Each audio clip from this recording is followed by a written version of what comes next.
Hi there, it's Kevin here from Music in Leicester, and this is the eighth in our series of podcasts where we talk to the people in Leicester's wonderful music scene and about what they've been getting up to now that and how the lockdown is affecting them now that we're 10 weeks in. In this week's podcast, we will have Weab from Coalville's very own Clumsy monkey rock and roll band called Kid Klumsy. I knew I was going to get that wrong somewhere along the line. Kid Klumsy. But first we have John from the Victoria's Bikers pub in lovely sunny Coalville. Hello there, John, and thank you very much for joining me with my little podcast today. Morning, that's fine. Morning.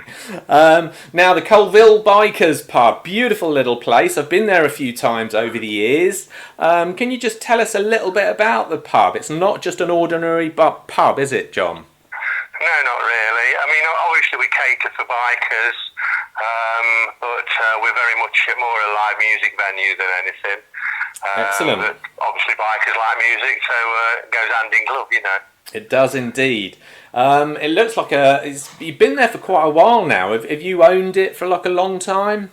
Well, I don't own it actually. I actually lease it, which is unfortunate. But I've been here. I mean, running it myself for 21 years. Right. I'm in my 21st year now. But I've actually been attached to the pub since 1990. Right. Putting stuff on bands and whatever for previous landlords.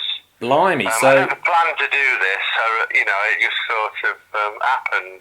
Right. And I thought I'd give it 3 years and get out, and I've been here 21 now. So. Crikey, you must have seen quite a few changes in the music scene then on that side of Coalville. Yeah, very much so. I mean, it's the best years, I suppose, was early 2000. Oh, okay. And then the recession sort of, if that's what it was, came around 2008, and there's been a slow deterioration since. But if you do enough work and put enough deals on, you can get enough people in to enjoy what you do, you know. So yeah. You seem to work pretty hard at it. I noticed all the adverts and things coming out, and I keep getting emails inviting me to all your gigs and stuff. So. Oh yeah. Not at the minute, I'm afraid, but no. You know. Well, we'll talk about that a little bit later in the second half of the podcast. No problem. Yeah. So, what sort of events do you put on there? You put on gigs. You seem to do festivals and things as well, and bikers rallies. Yeah, we have. Weab from Kid Klumsy puts a few things together here. I mean, Weab's quite a big player in what we do. Right. You know, and he organises events, which is what he's really good at. Okay. And the Hard Drive Festival, which is normally September. Whether it happens this year, I don't know. Mm-hmm. And another one early. We have actually had a festival this year in March. Oh wow! Just before the lockdown. So okay. You know, we had both stages running, and probably about 20, 30 bands on. Right, so you've got a proper stage outside now, have you, John? We have, yeah. Well, the marquee that we used to have, the original one, the wind put a rip in it, so I went to get it repaired, and they said, the canvas is perished, you need a new canvas. So I thought, that's going to cost me.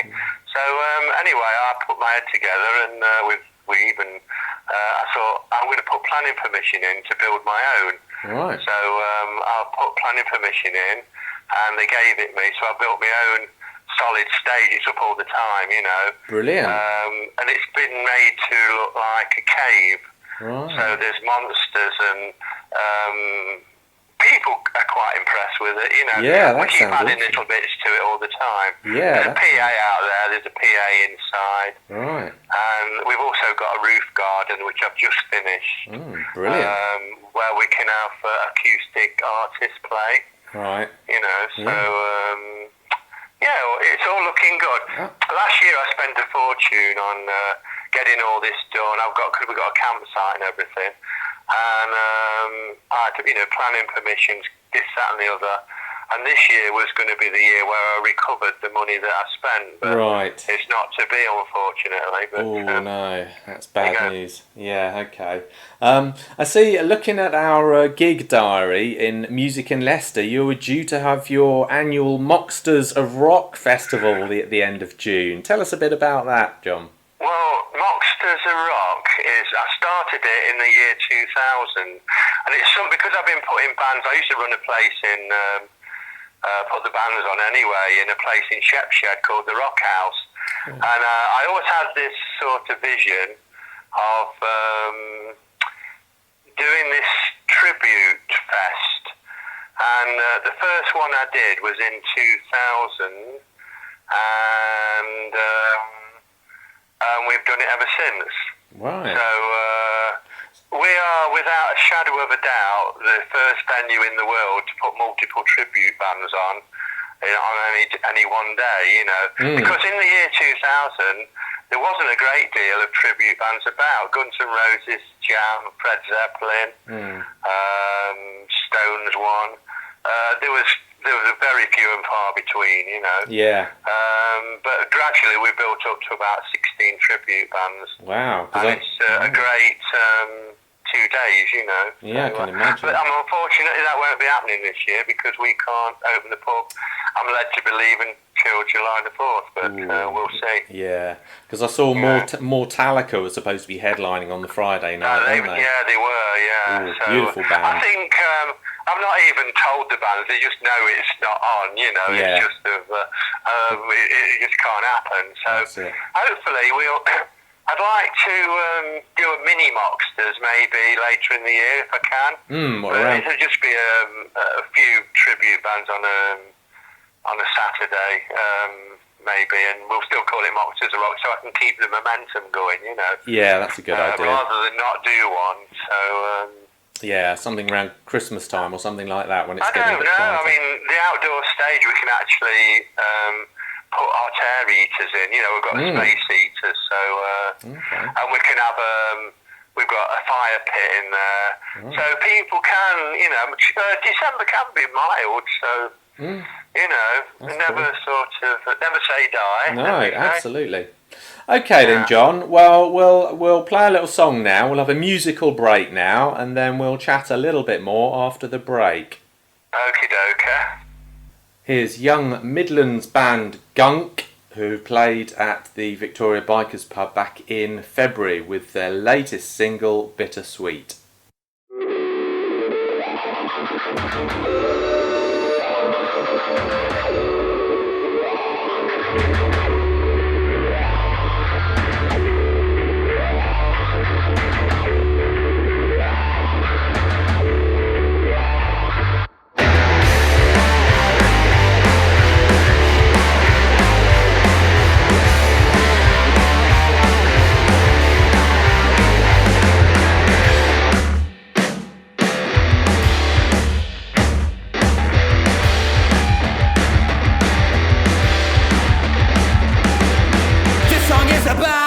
That we breathe, the chemicals inside your brain that tell you to deceive. So bitter pill to swallow, bittersweet to taste. The sound is only covered by that sweet look on your face.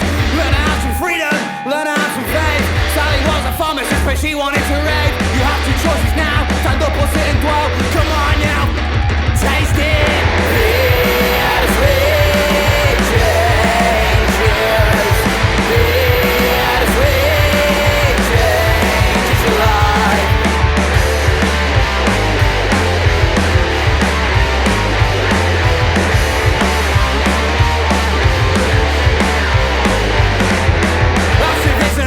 Rebel without a plan. Life lost, we see some justice in whatever way we can.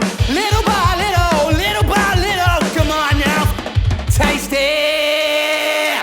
Bittersweet changes. Bittersweet changes your life.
That was Bittersweet by GÜNK.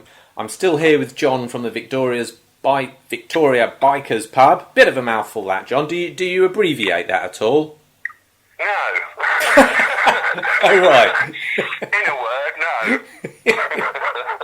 I suppose that's the proper name for it, I suppose. That's fine.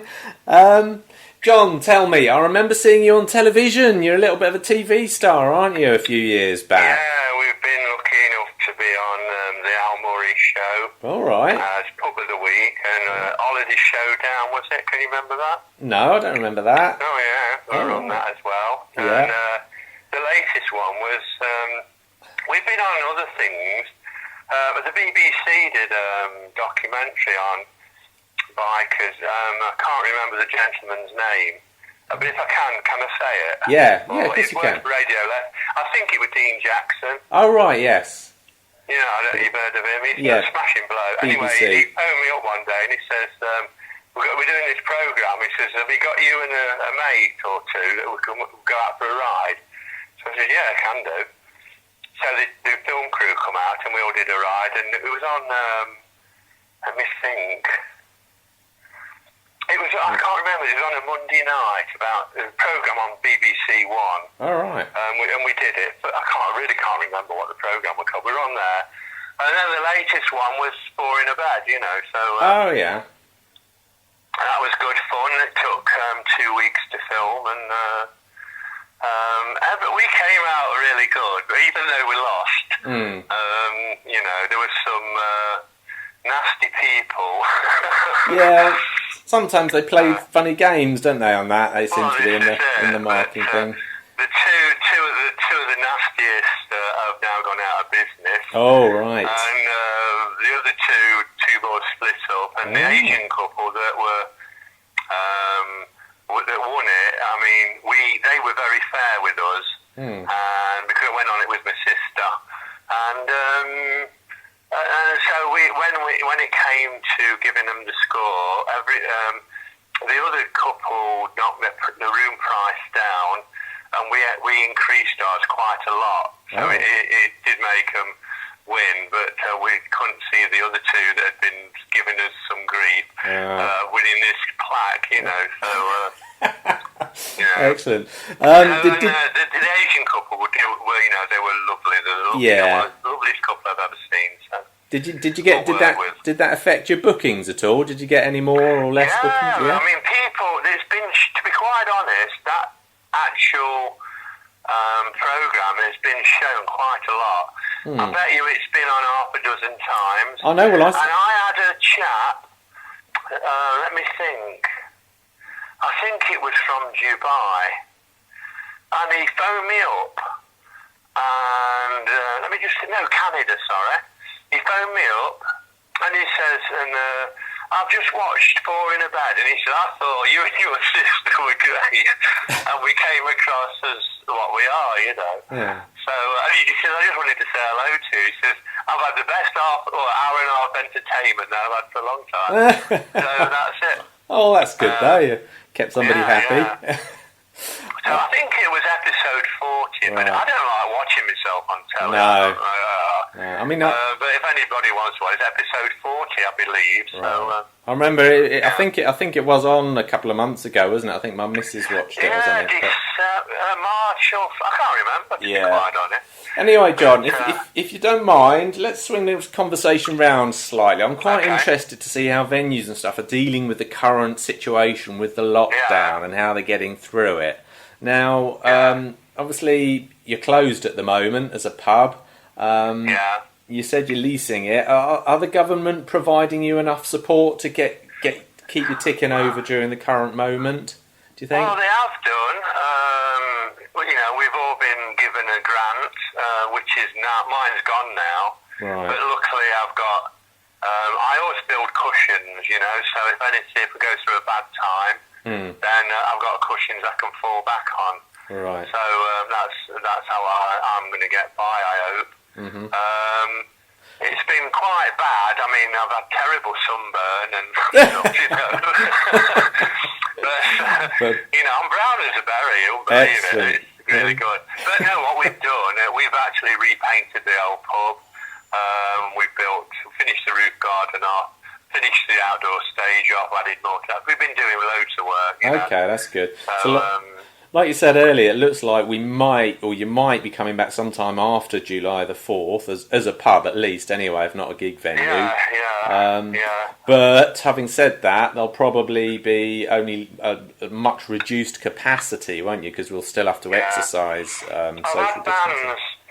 A band from Chester, they had, because they understand the situation that venues are in, and they put all the venues that they like playing at into a guitar case and picked 3 out.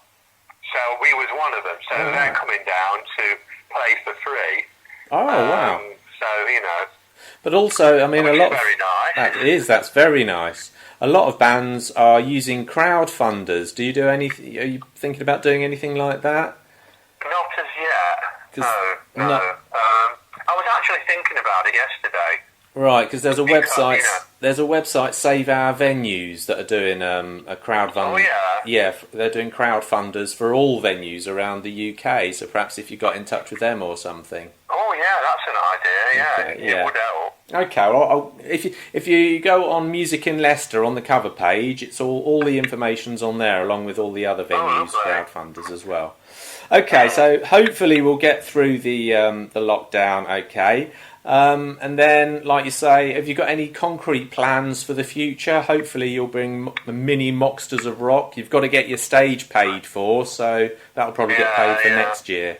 Well, luckily enough, I mean, we've got a campsite as well, plus we've got a hostel. Right. We also got 28 ensuite rooms, which we haven't. I always advertise the fact that we've got 28 ensuite rooms, but we haven't really. All right. The hotel next door has. But I thought if I get people to go there, I know they're going to come in here. So. Good point. Yes, that's a very good point. You're with me. So I'll get them a bit of business. We help each other out. You know, if I'm not in, they'll take me post for me and stuff like that. So. Oh, that's nice. That's that really big one, isn't it? It's a big chain. I seem to remember. I've been in there once. Just on the other side of that big car park. Well, it's about 30 seconds away, you know. Yeah. So. Okay, that's brilliant. 10 seconds if you run, you know. Okay, so have you got any other events that you hope to do before the end of the year? I suppose you can still do your bikers things. Oh yeah, we have a bike night every Thursday night. Right. We've got a burger van and we do tea and coffee from that and stuff. No, I'm not. I'm a bit cagey, to be quite honest, because I don't think that it'll just go with it'll just start again with a bang. No, I really don't. I think people are a bit wary. They know how bad this virus is. Yeah. And we're lucky. We've got absolutely loads of outdoor space. So you know. That's true. Which will help us, but there's a lot of pubs that have got nothing. If people want to find out about all your bikers things and gigs coming up, how can they find out, John? Well, we've got a website, www.vicbikerspub.co.uk, and that's it, really. And you've got your Facebook page, haven't you, the Victorias? Oh yeah, the Victoria. Also, if you look for John Commons, you can always befriend me on there as well. So. Okay, brilliant. I'm nearly. Well, I'm sort of. I don't know how many friends you allowed on Facebook. 5,000 or something like that. Yeah, I think that's the maximum. I'm up to three and something, I think. Crikey. Still got a way to go, though. Oh yeah. Okay, John. Anyway, it's been great chatting to you today. Yeah, you too. Thank you very much. That pretty much brings our little podcast to an end. So we'll just play you out with one of the bands that have played at the Victoria's Bikers Pub. Here's Don't Count on Me by Coalville punk rockers Kid Klumsy, who I'll be talking to after the break.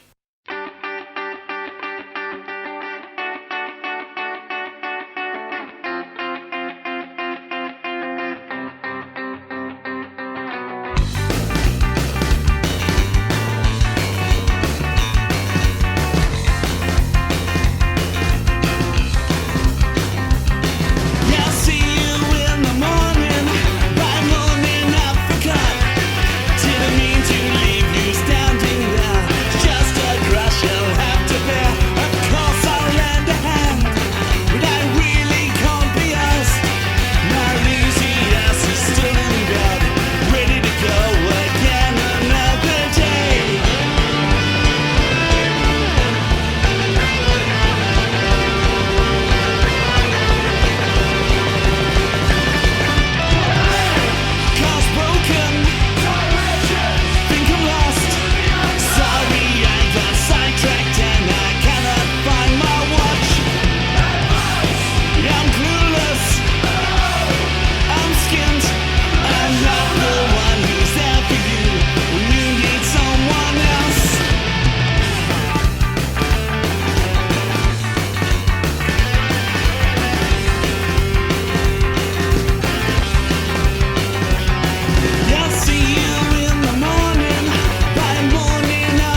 That was Don't Count on Me by Kid Klumsy. And by the magic of telephony, I only happen to have Weab from local clumsy monkey rock and roll band Kid Klumsy on the other end of the phone. Hello there, Weab. Hello, Gavin. Nice to talk to you. And you. Thank you very much for joining me on yet another sunny, blissfully sunny lockdown day. It's absolutely beautiful outside, and I'm very happy to be talking. Yeah, excellent. Now, just briefly, Weeb, let's just get a little bit of background information for the lovely listeners. Kid Klumsy, great name for a band. Roughly, how long have you been around as a band? I think we first started in '96, but then we've drifted apart, got back together, drifted apart, got back together. But we quite like each other now, so I think we're sticking around for a little while. Excellent. Okay, that's good news. Your Facebook says you're a clumsy monkey rock and roll band, and you write songs about monkeys. You seem to have a thing going about monkeys. Nothing against monkeys, but where did your fascination about monkeys come from? Our bass player kind of looks like the urban gorilla, so that's always a good thing. But the monkey thing came from a song called Dyslexic Monkeys. I was at the zoo with my son, and the monkeys were going absolutely ape. And my son turned around and said, "What they're saying, Dad?" And I started singing this random song that made him a bit happier, and it just went from there, really. Excellent. Did you actually release that as a song?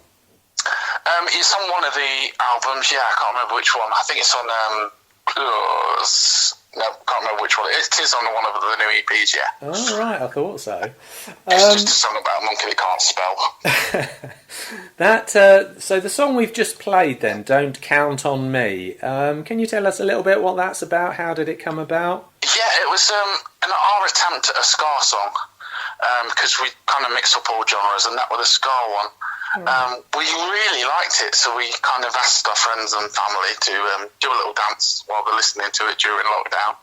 And we donated a little bit to charity as well, so I think we made £120. Brilliant. Of people just donating because we made the video. Excellent. And yeah, but it's on the new EP coming out soon, The Faces Don't Fit. So I take it that's what the video's about. There's people dancing around in that, so that will be them, is it? It is, yeah. I'm in a baby pram dancing along. Oh, that's you. That's brilliant. That's me, yeah. And all the others are just dancing in the garden or got the guitars on them. It was just having a laugh, really. Great. I must admit, that's a really good effect with you in the pram.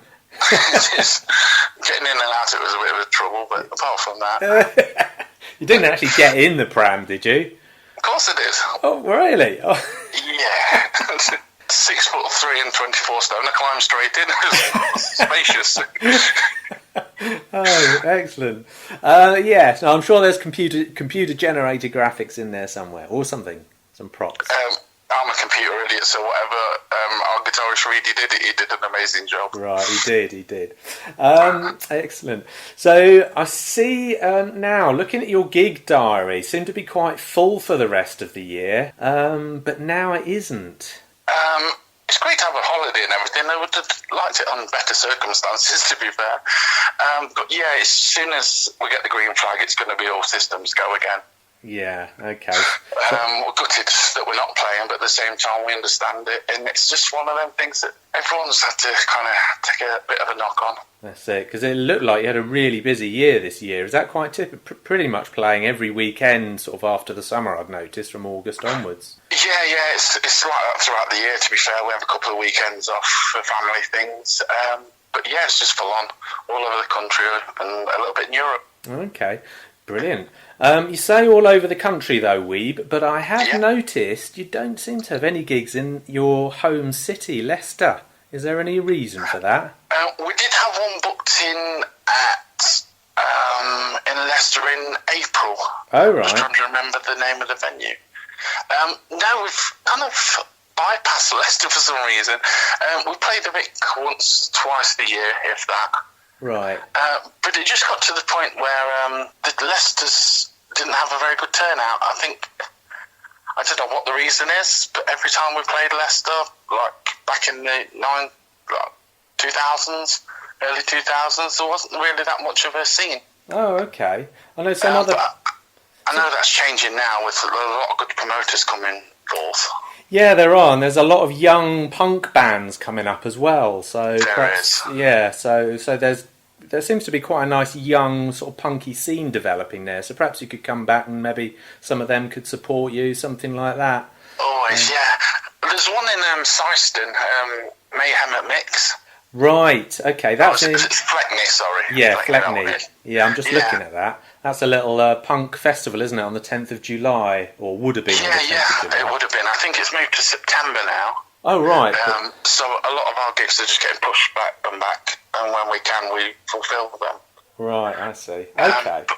All right, then. Mix is absolutely crazy. If you ever get the chance to go, please go. It's literally bands in a cowshed and a camping field. Excellent. It always catches my eye because it's on every year, isn't it? It is, yeah. But there's just but the gig calendar for music in Leicester is so full. Okay, great. So what we'll do now is we'll have a little musical break and then we'll have a little chat afterwards, Weeb. So if you'd like to tell us about just tell us a little bit about the next song and introduce it for us, please. Yeah, the song's called Grow Up. It was the first song we wrote coming back again to be in a band. It's excellent. Have a listen. Cheers.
That was Grow Up by Kid Klumsy. I'm still here with Weeb from Kid Clumsy on the other end of the phone. Hey Weeb, what have you been getting up to musically then during the lockdown? Have you been doing any live feeds or anything like other bands? We've avoided the live feed because pretty much I'm a computer idiot and I just get lost in the world of the internet. But we have been writing lots of songs together. We've been having band chats. We're really pushing it because STP are going to release our album. Oh right, is that your label? Yeah, it's independent Manchester label. They're just fantastic. They don't pressure us, they don't push us, but at the same time, they get the job done. Okay, brilliant. So you're currently doing an EP then, are you, that you're going to release? Yeah, this will be our third EP. So I'm writing one ahead. So yeah, it's the third EP that's getting released. We don't really do albums because people get bored of listening to the same thing for over an hour. So we kind of keep it to 6 and 7 songs. And if they want to listen to more, there's Spotify and CD Baby and Amazon that you can get the rest from. Yeah, how things have changed since I was a lad. Okay, so have you got a date for the? I don't suppose you have got a date for the EP yet. We haven't. We're kind of waiting until things are settled down, that people are confident that they can spend the money and things like that. We don't want to say here it is and people struggle to afford it. Do you know what I mean? It's just a case of if everyone's okay, we'll release it now type thing. It's already written. I think it's going to press soon, so when it gets released after that, I have no idea. Okay, brilliant. Have you got any views on what the music scene might look like after the lockdown, Weeb? I haven't got a clue what's going to happen. I just can't wait for it to happen, if you know what I mean. It's I know a lot of venues are putting up different things. Practice rooms are putting up plastic screens. Yeah, that's true. Or whether they'll be performing behind plastic screens, I don't know. But a lot of the venues can't afford to do too much. No. They are rooms with a staging, and that's what they're made for. But I think people's confidence will grow. They'll start washing their hands more and doing more things to stay safe. But at the end of the day, you don't want a seated gig. You want people in your face. You want jumping around. You want the crowd surfers. You want the lot. That's right. And it's going to take. I think it's just as soon as people get the confidence back, and as soon as the world's a little safer, I think it'll go straight back to normal, music-wise. Absolutely. I was chatting to John from the Victoria Bikers pub earlier in the podcast. I gather he's a lovely man. I gather you helped him out with some of the festivals or something there, and you played quite a bit there.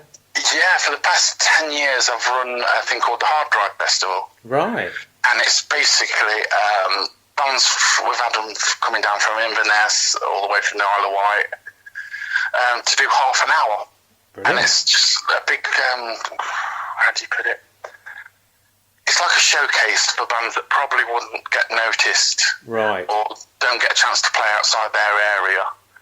They get to come and camp there. We've got 2 stages running every half an hour, a different style of band, different sort of band. And it's just a brilliant weekend, and I've done that for the past 10 years. Brilliant. And what weekend is that usually on? It's normally around the second week in September. Second week in September. Okay. Obviously not this year, though, so hopefully back next year. It's not been cancelled. All the bands still want to do it so far that I've spoke to. Oh, okay.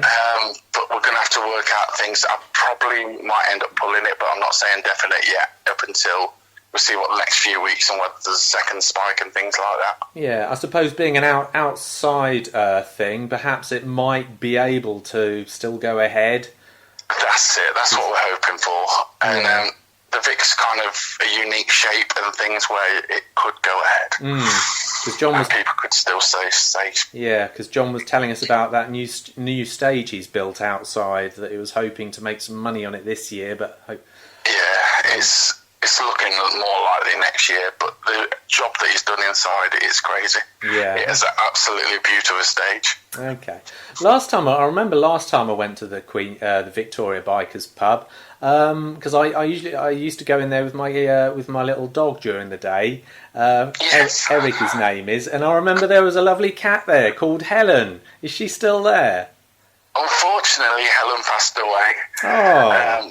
She was a legend to everyone that ever drank in the Vic. She was just brilliant. I can remember a death metal band playing inside. She kind of just walked up and just sat in front of the stage watching their hairs fly around in circles. Wow. We've had motorbikes doing burnouts in the pub and the cat just standing there staring, not an ounce of fear in her. But she was the friendliest cat and a real good micer when she can be bothered to get up. Oh. I gather so she's passed away now. She is, and she's in the back garden of the pub. Right. There's quite a few memorials to her around and about. John's got her on one of the windscreens of his motorbike. Oh, bless her. She's on the, if you know you've been to the Vic, they've got a memorial wall. She's got her own little cross on that as well. Right. So she's still there watching the bands, in effect, then, really, isn't she? Pretty much, she's watching over the place, making sure we're all right still. Oh, bless her. She came in many moons ago following a band called Helen Keller from the chip shop down the bottom end, and she followed and never left the Vic. She chose it. We didn't choose her. Oh, that's a lovely story, Weeb. It is. She's a legend. Excellent. All right. So we're going to have to wrap up in a moment, Weeb. But before we do, have you got any? Well, you've got your EP. Have you got any concrete plans for the future, or I suppose everything's on hold? Pretty much everything's on hold. I know we've got a load of festivals coming up next year that we're already booked in. Ones that were this year, but they've just been moved to next year. We'll have another EP out by the beginning of next year as well. STP are just working miracles for us, really. So we'll be out and about everywhere, having fun. Great. And if people want to find out more about you, how can they get hold of you, Weeb? They're going to have to go on the dreaded internet thing or come to a show. It's just type in Kid Klumsy and hope nothing bad comes up. Okay, that's Kid Klumsy with an S, Clumsy. I suppose. Yeah. With a K, yeah. Excellent. Okay, well, thank you very much for chatting to me today, Weeb, on this lovely hot sunny day. And I'll look forward to attending your little festival, if not this September, maybe next September. That's brilliant, Kevin. Thank you so much for having me. Excellent, thank you.